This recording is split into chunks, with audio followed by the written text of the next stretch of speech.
Hola a todos, hoy vamos a comenzar la resolución de la prueba de tutor 5 que tantos quebraderos de cabeza ha dado de la asignatura de lenguaje matemático conjuntos y números. Entonces, en el primer ejercicio nos preguntan que cuántas funciones inyectivas tenemos que vayan del conjunto de los números 1, 2, 3, 4, 5, 6 en sí mismo, pero verificando una condición, y es que nos dan la restricción de que f de 1 tiene que ser menor que f de 2 y tiene que ser menor que f de 3. Bueno, ¿nosotros qué sabemos? Sabemos que existen 6 factorial funciones inyectivas de el conjunto 1, 2 hasta 6 en sí mismo. Entonces debemos añadir la condición de que f de 1 sea menor que f de 2 sea menor que f de 3. Pero claro, realmente lo que estamos diciendo es, siempre y cuando yo tenga una relación de este tipo, voy a tener una función. Por tanto, tengo que quitar las funciones de modo que no se verifica esta condición. Entonces, observemos que cuando no se tenga f de 1 menor que f de 2 menor que f de 3, no podemos contar nuestra función.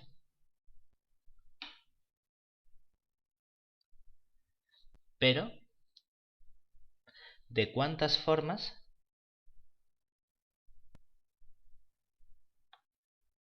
podemos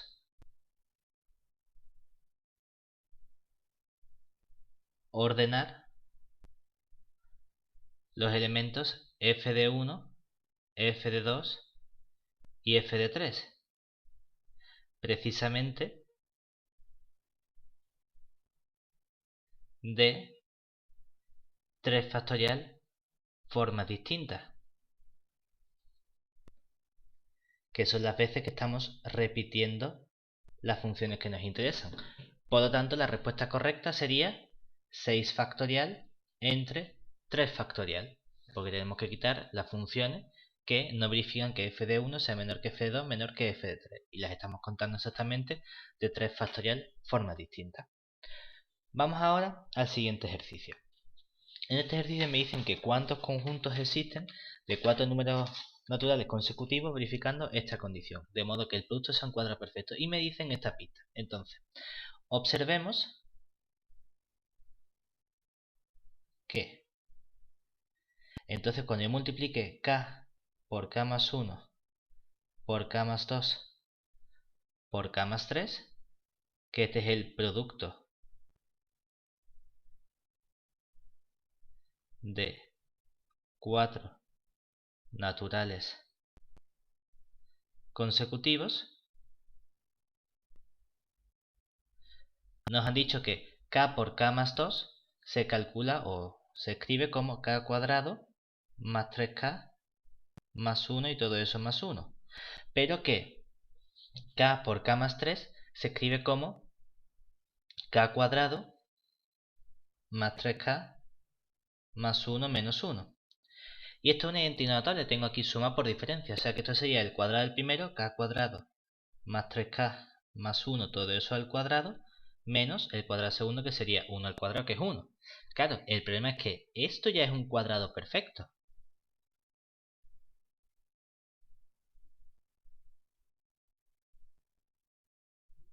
¿Y eso qué significa?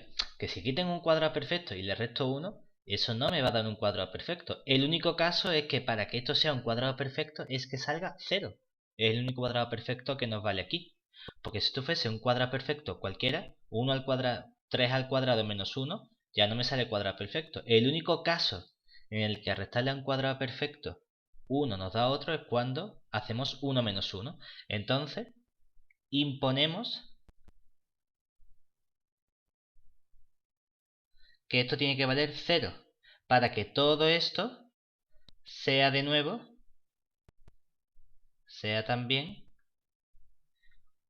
un cuadrado. Claro, pero si esto tiene que ser 0, eso significa que esto tiene que ser 1 y entonces todo esto que tenemos aquí, el k cuadrado más 3k más 1 tiene que valer 1.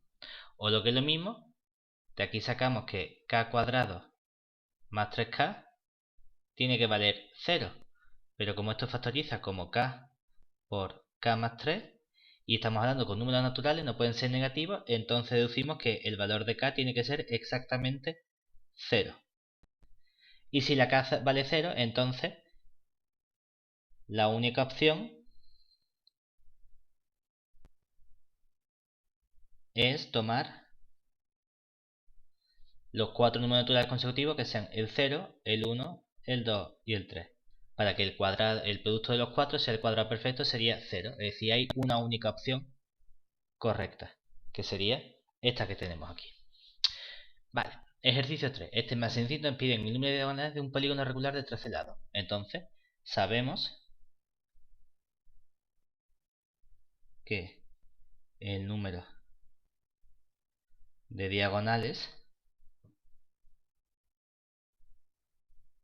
de un polígono de n lados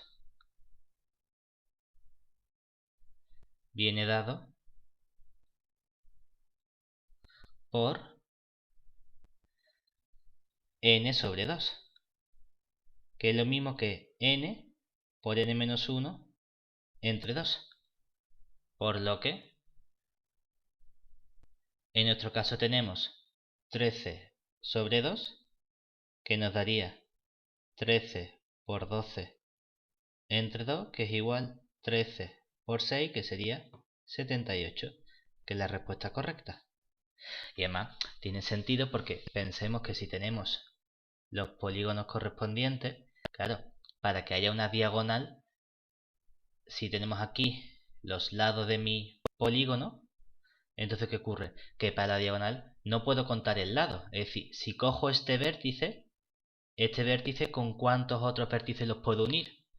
No lo puedo unir ni con el vértice que tengo a su izquierda ni con el vértice que tengo a su derecha, porque eso es un lado. Es decir, tengo total n-2 vértices u opciones que puedo elegir, ¿de acuerdo? Por lo tanto, en total, ¿qué significa? Que este vértice, ¿qué pasa? Hay n vértices y para cada vértice voy a hacer la misma cuenta, es decir, lo voy a unir con este otro vértice, con este otro vértice, con todos los otros vértices, ¿verdad? Y eso me da n-2 opciones. ¿Y qué estamos haciendo? Estamos sumando esas n-2 opciones n veces, ¿de acuerdo? Y al final la cuenta que nos sale precisamente el n por el n-1 dividido entre 2, ¿vale? Muy bien. Vamos al ejercicio 4. En el ejercicio 4 nos dicen cuál es el conjunto de potencias de 6 de exponente natural cuya expresión decimal no termina en 6. Entonces, observemos que, claro, si yo calculo 6 elevado a 1, nos queda 6, que termina en 6. Si calculo 6 al cuadrado, nos queda 36, que termina en 6. Si hacemos 6 al cubo, nos queda 216, que termina en 6. Entonces lo que vemos es que siempre que hacemos 6 elevado a n, nos va a quedar algo que termina en 6. Luego, no hay potencias de 6 elevado a n con n perteneciente a las naturales, tales que no termine en 6. Es decir, estamos hablando del conjunto vacío. Por lo tanto, la respuesta correcta sería finito, porque si el conjunto vacío es un conjunto finito. Aquí entra la duda de decir, bueno, si el conjunto de los naturales empezase en el 0, entonces, claro, 6 elevado a 0 sería 1. Bueno, que en cuyo caso el número de términos que no terminan en 6 es uno único, que sigue siendo finito.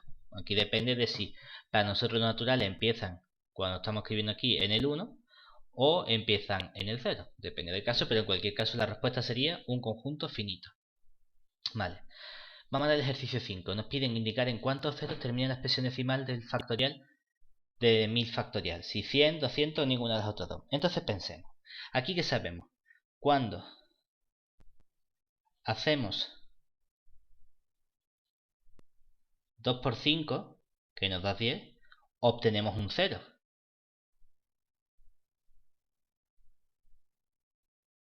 ¿Y eso qué significa? Que entonces nosotros vamos a hacer ceros siempre que obtengamos un número par por un múltiplo de 5. ¿De acuerdo? Entonces, como resulta que hay más números pares que múltiplos de 5, vamos a ver cuántos múltiplos de 5 existen. Entonces, cuando multipliquemos par por múltiplo de 5, obtenemos ceros. Por lo que vamos a contar cuántos hay. Por ejemplo, cuando hacemos par por 5, eso nos da un 0. Y en total tenemos 200 múltiplos. Bueno, vamos a ponerlo mejor. Cuando hacemos par por 5, eso nos da un 0. Y en total tenemos 200 múltiplos de 5. Por lo que tenemos en total, de momento, 200 ceros. Claro, pero hay una cosa que no nos hemos dado cuenta y es que cuando multiplicamos 25 por un número que sea múltiplo de 4, es decir, aquí podemos poner par como 2 elevado a 2 con el puntito arriba, que significa múltiplo, y aquí podemos poner 25 por 4, esto nos va a dar 2 ceros. Claro, pero ya hemos contado el 25 del número par, pero tenemos que contar el otro cero extra que nos da. Por lo tanto, ¿cuántos múltiplos de 25 hay? Tenemos exactamente que hay 40 múltiplos de 25. Entonces, aparte de contar el 0 correspondiente de ser múltiplo de 5, vamos a contar otro 0 más por ser un múltiplo de 25 y nos da otros 40 ceros. Pero claro, también tenemos que multiplicar el 125 por los múltiplos de 8. ¿Y eso qué significa? Que cuando multiplicamos 125 por un múltiplo de 8, esto nos va a dar en total 3 ceros. Por lo tanto, aparte de haber contado un 0 del múltiplo de 5 y el segundo 0 por ser un múltiplo de 25, tengo que añadir otro 0 más. Y entonces tenemos que ver cuántos múltiplos de 125 tenemos, que son exactamente 8 múltiplos de 125. Por lo tanto, eso nos da 8 ceros. Y por último, tenemos el 625, que lo tenemos que multiplicar por los múltiplos de 16. Y eso nos dará en total 4 ceros. Claro, el 625 ya hemos contado un 0 por ser múltiplo de 5. Y otro 0 más por ser múltiplo de 25. Y otro 0 más por ser múltiplo de 125. Entonces hay un 0 que añadirle. Como solo tenemos un múltiplo de 625 entre 0 y 1000, eso nos dice que solo debemos añadir un 0 más. Y en total, ¿cuántos ceros tenemos? 200 más 40 más 8 más 1 son 249 ceros. Por lo tanto, la respuesta no es ni 100 ni 200, sino ninguna de las otras dos. Esta sería la respuesta correcta. ¿Vale? Vamos ahora al ejercicio 6. En el ejercicio 6 nos dicen: consideremos esta pareja de números naturales y las clases de equivalencia al pasarlo al conjunto de los enteros. Y queremos estudiar con quién coincide su clase producto. Entonces, sabemos que la clase producto del X con el Y es, por definición, la clase de multiplicamos aquí el 2 por el 5 y le sumamos el 6 por el 3, y la segunda componente sería multiplicar el 2 por el 3 y le sumamos el 6 por el 5. Claro, ¿esto qué nos da? Esto nos da la clase de 2 por 5, 10, 6 por 3, 18, 10 y 18 nos da el 28, y 2 por 3, 6, 6 por 5, 30, aquí nos da el 36. Además, dos números A y B están relacionados en la clase de equivalencia que definimos en Z si A más el B' coincide con el A' más el B. Como resulta que 28 más 12 coincide con 36 más 4, ¿eso qué significa? Que el 28,36 está relacionado con el 4,12 y por lo tanto están en la misma clase de equivalencia y la respuesta correcta es la A, la 4,12. Bien, vamos ahora con el ejercicio 7. En el ejercicio 7 nos dicen estudiar la solución particular de la ecuación diofántica 15x más 21y igual a 3. Entonces, sabemos que si tenemos a por x más b por y igual a n, la solución particular es x sub 0 y sub 0, ¿dónde? ¿Quién es x sub 0? Pues x sub 0 resulta que es el número n partido por d por alfa, e y sub 0 es n partido por d por beta. ¿Dónde? ¿Quiénes son d, alfa y beta? Pues d es el máximo común divisor de a y b, y alfa y beta son los números que salen al hacer la identidad de Bézout para a y b. Entonces, en nuestro caso vamos a calcular esos números. En nuestro caso tenemos que el a sería el 15 y el b sería el 21 y la n sería el 3. Y calculamos el máximo común divisor. Para ello tenemos que explicar la identidad de Bézout, es decir, hacer el B21, tenemos que hacer 21 entre 15. Nos sale 1, resto 6, ¿eso qué significa? Que podemos escribir 21 como 15 por 1 más 6. Seguimos dividiendo y hacemos 15 entre el resto que nos ha dado, que sería 6. Nos queda 2 y resto 3. Y entonces puedo expresar 15 como 6 por 2 más 3. Y por último nos queda 6 entre el resto, que sería 3. Nos sale 2 y resto 0. Eso que significa, como nos ha salido resto 0, entonces concluimos que el máximo común divisor de 21 y 15 es el último resto antes de que haya salido 0, que sería el 3. Pues entonces 3 es nuestra D. Ahora, de aquí, ¿qué sacamos entonces? Sacamos que el D, que vale 3, es igual a... Despejamos esta ecuación y nos queda 15 menos 6 por 2. Pero eso es igual, y ahora de aquí despejamos el 6, nos queda 15 menos. Y para el 6 que tenemos que 6 es igual a 21 menos 15 por 2. Por lo tanto de aquí nos queda 15 menos 2 por 21, menos con menos más 2 por 15. Es decir, nos queda que D, que es igual a 3, es igual a... De aquí tenemos un 15 y 2 15 serían 3 por 15 más menos 2 por 21. Eso significa que este número de aquí que tenemos es el alfa y este número menos 2 que tenemos es el beta. Luego, concluimos que ¿quién sería x sub 0? Sería la n entre la d por el alfa, que sería la n está igualado a 3, el máximo común divisor ha sido también 3, y el alfa ha sido también 3, o sea que nos queda 3 entre 3, 1, y 1 por 3, 3. Y la y sub 0 sería la n entre la d por el beta. La n vale 3, la d vale 3 y el beta salió menos 2, o sea que nos queda menos 2.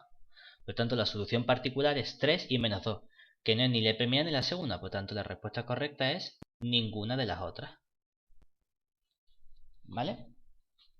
Venga, vamos ahora con el ejercicio 8. En el ejercicio 8 nos dicen que queremos estudiar el conjunto de términos pitagóricas, es decir, los números a, b y c naturales que cumplen que a cuadrado más b cuadrado es igual a c cuadrado, tales que su producto es múltiplo de 3. Y queremos saber si es numerable pero hay ternas que no pertenecen a él, si son todas las ternas pitagóricas o ninguna de las otras dos. ¿De acuerdo? Entonces, vamos a fijarnos aquí en qué tiene que ocurrir con los números a, b y c para que sea una terna pitagórica y su resto. Es decir, observemos que si ABC es una terna pitagórica, Entonces, claro, por definición, a cuadrado más b cuadrado es igual a c cuadrado. Pero además,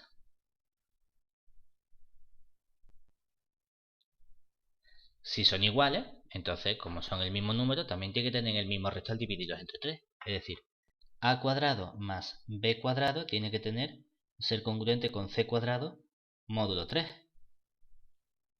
Claro, pero vamos a fijarnos en el c. Es decir, los posibles restos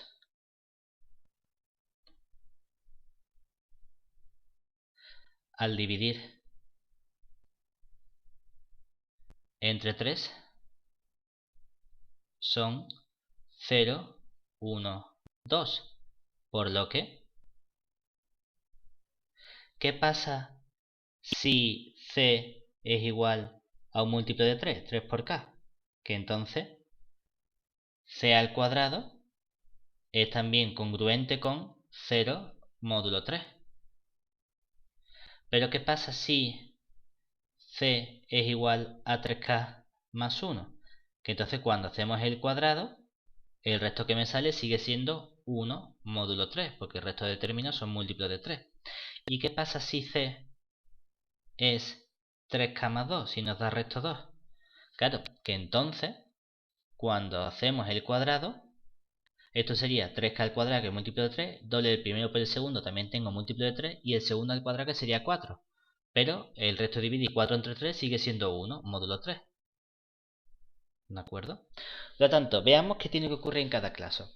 Claro, si aquí tenemos que c cuadrado es congruente con 0, a y b cuadrado tienen que ser también congruentes con 0. Es decir, aquí saco que a cuadrado más b cuadrado tienen que ser congruentes con 0 módulo 3. Y en estos dos casos sacamos entonces que a cuadrado más b cuadrado tiene que ser congruentes con 0 módulo 3. ¿De acuerdo? Entonces decimos, bueno, perdón, con 0 no, con 1 módulo 3. ¿De acuerdo? Claro, pero para que eso ocurra, como sabemos también que los posibles restos de a y b pueden ser 0, 1, 2, si tienen que sumar 0, la única opción posible es que tanto a como b sean los dos congruentes con 0 módulo 3. Porque si a tuviese resto 1, al elevado al cuadrado tiene resto 1. Si b tuviese resto 1, al elevado al cuadrado tiene 1. Y 1 más 1 suman 2, que no es 0. Y de aquí hay dos opciones. Para que de resto 1, o bien a es congruente con 0 módulo 3 y b es congruente con 1 módulo 3, o a es congruente con 1 módulo 3 y b es congruente con 0 módulo 3. Porque cualquier otra combinación de los restos me va a dar que si fuese 1 y 1, 1 al cuadrado y 1 al cuadrado suman 2, que no es 1. O si terminase en 2, entonces el cuadrado termina en 1. Es decir, en cualquier caso no suman 1. El único caso de que suman 1 es que uno tenga resto 0 y otro resta 1. Claro, pero en cualquiera de los tres casos, me da igual que estemos en el caso este de aquí, que sea múltiplo de 3 o resto 1 o resto 2, siempre vemos que hay un término que es congruente con 0, ¿verdad? Luego, en cualquier caso,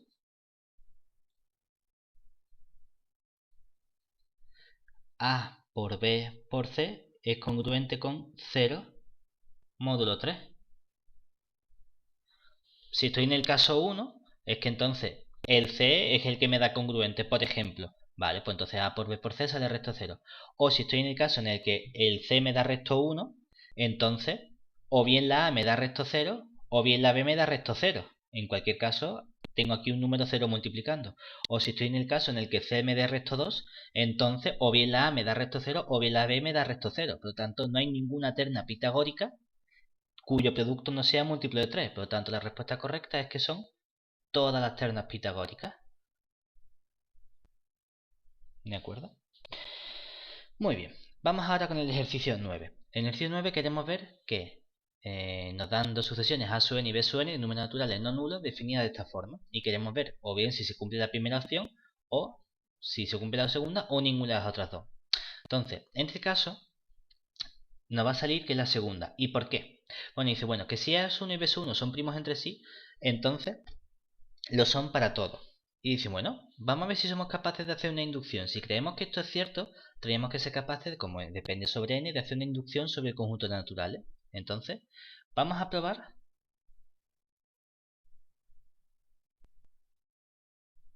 que el máximo común divisor de A sub n y B sub n es igual a 1 para todo n perteneciente a los naturales por inducción sobre n. Entonces, para ello decimos, bueno, pues vamos a estudiar primero el caso base. ¿Y qué nos diría nuestro caso base? Sería para n igual a 1. Dicen, bueno, es que el máximo común divisor de A sub 1 y B sub 1 es igual a 1 porque es la condición que me dan, que A sub 1 y B sub 1 son primos entre sí. Entonces, esto está. Vale. Vamos ahora al paso inductivo. Que sería, bueno, pues supuesto cierto para n, es decir, que el máximo común divisor de A sub n y B sub n es igual a 1, queremos verlo para n más 1. Pero como esto así a priori de forma directa no hay una forma clara de verlo, vamos a usar reducción al absurdo.